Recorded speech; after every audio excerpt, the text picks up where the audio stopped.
Malpica es tierra y agua salada.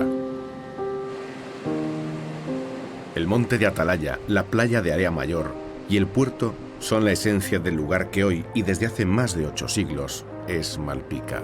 Calles por las que se escuchan historias de viejos marineros. El alboroto de la lonja. Los motores de los barcos arribando a puerto. Las gaviotas acechando a los peces. Las olas batiendo en el caldeirón. O el nordeste acariciando cada rincón malpicán. Casas del color de los barcos, hoy decoloradas por el sol y el salitre.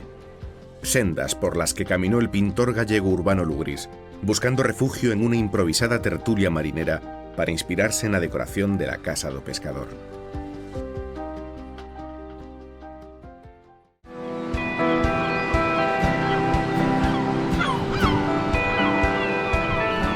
Malpica cuenta con casi 50 kilómetros de costa incluida en la red Natura 2000 y varios enclaves como las Islas Isargas y Punta Nariga, declarados zona de especial protección para las aves.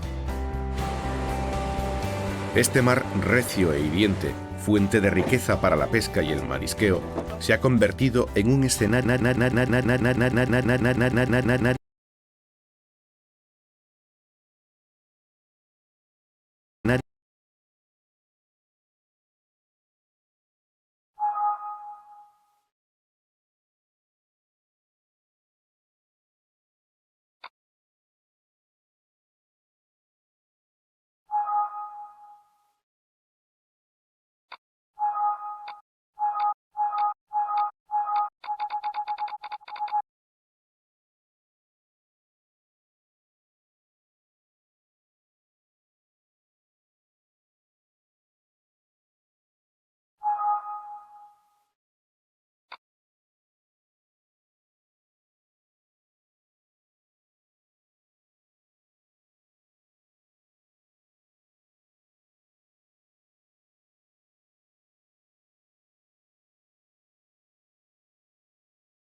uno de los deportes con más fama en Malpica,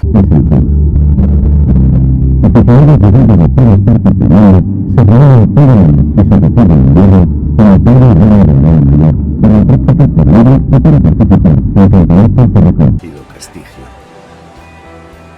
Aquí parece que non é unha playa que